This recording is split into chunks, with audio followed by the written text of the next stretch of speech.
Hello everyone, welcome to my channel Sunshine. তো দিনটা ছিল 26শে জানুয়ারি, ছুটির দিন।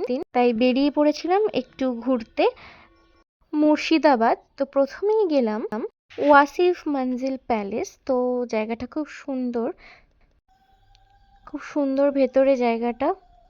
তো প্রথমেই আমরা একটু ওপরের দিকে চলে যাব। কি সুন্দর কারুকার্য! অ্যাকচুয়ালি প্যালেসটা না মির্জাফর তার বংশধরদের মধ্যে কারোর, যেটা খুব সুন্দরভাবে সাজানো আছে। আর প্রথমেই দেখতে পাচ্ছ একটা পালকি, বেশ ভালো লাগছিল দেখতে। ভেতরের সমস্ত জিনিসপত্রই তখনকার দিনের বেগমদের ব্যবহৃত। আর দেখো আয়নাটা কত বড় আর খুব সুন্দর করে সাজানো, বেশ ভালো লাগছিল দেখতে। এই জায়গাটা খুব একটা ভিড়ভাট্টা ছিল না। আর এই আয়নাটাও বেশ ভালো লাগছিল, বেলজিয়াম কাচের আয়না। এদিকে আরও একটি আয়না রয়েছে,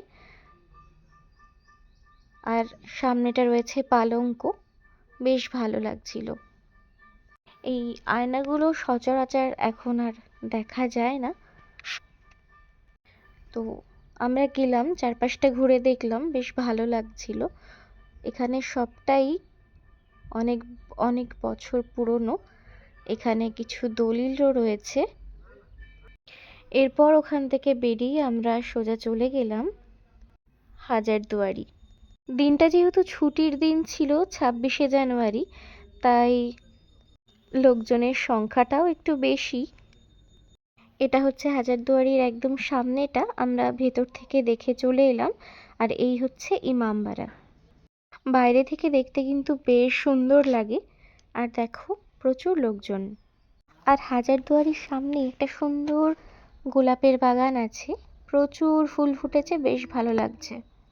গাছের পেছনে একটা ঘড়িও আছে, তবে ওই দিকটা আর গেলাম না। হাজারদুয়ারি ঘোরার পর আমরা চলে গেলাম কাঠগোলা বাগান। দূরত্ব খুব একটা বেশি নয়, কাছাকাছি। এটাও কিন্তু বেশ ভালো জায়গা, আমি আগেও এসেছি। এখানে আবার লোকজনের ভিড়টা একটু কম।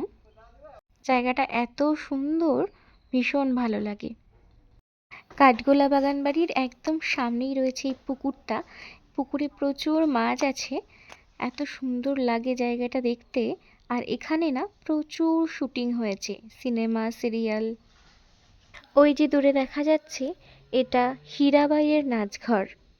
কাঠগোলা বাগান বাড়িটা অনেকটা জায়গা জুড়ে বিস্তৃত। এখানে রয়েছে একটা মন্দির। আর দেখো চারিপাশটায় ফুলে ভর্তি, আম গাছও রয়েছে।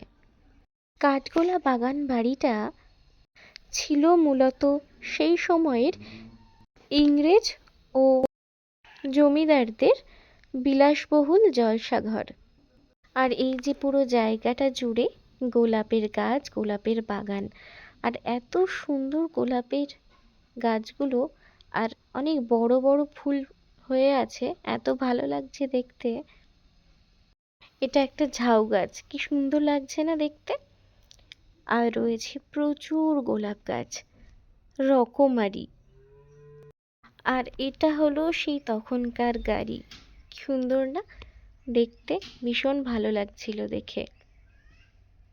আর এদিকে একটা ঘোড়ার গাড়িও রয়েছে, কি ভালো লাগছে দেখে। চলো পুকুরটার কাছে যাই। এই পুকুরটায় প্রচুর মাছ আছে। আর সত্যি এত ভালো লাগে এই জায়গাটা আসলে, ভীষণ ভালো লাগে। ওই যে পুকুরের মাছগুলো একদম জলের ওপর থেকেই বোঝা যাচ্ছে যে মাছ রয়েছে। মাঝে মাঝে একটু একটু করে জল নড়ে উঠছে। এই যে একদম কাছাকাছি চলে এসেছি, তাই মাছগুলো আরো ভালোভাবে দেখা যাচ্ছে। কি সুন্দর না? আর দেখো বাগান বাড়িটা বাইরে থেকে এত ভালো লাগছে দেখতে। পুরো এরিয়াটা এত সুন্দর, জায়গাটা এত ভালো লাগছে, সত্যি খুব সুন্দর জায়গা।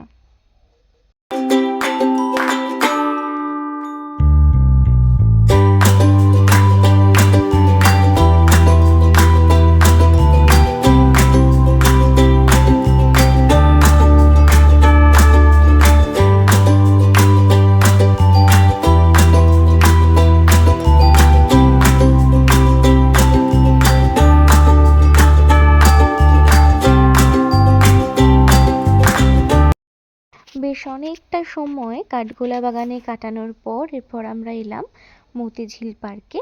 মতিঝিল পার্কে ঢুকতে আমাদের একটু সন্ধে হয়ে গেছিল, যেহেতু আমরা অনেকটা সময় কাটিয়ে ফেলেছি হাজারদুয়ারিতে কাঠগোলা বাগানে, তাই আমাদের এখানে ঢুকতে একটু সন্ধে হয়ে গেল। আর এখানে দেখো কি সুন্দর সবাই এক একটা রাইডে চড়ছে, এত ভালো লাগছে। এখানে বেশ ভালোই লোকজন ছিল। আর দেখো কি সুন্দর ফুল গাছগুলো, ভীষণ ভালো লাগছিল। সারি সারি নারকেল গাছ, এত ভালো লাগছে দেখতে। আর এখানে দেখো খুব সুন্দর একটা ফোয়ারা, এখানে আমরা বেশ সুন্দর করে ছবি তুললাম। আর এদিকেও ফুল গাছগুলো কি ভালো লাগছে, তাই না? আমাদের তো দারুণ সময় কাটলো, তোমাদের কেমন লাগলো জানিও।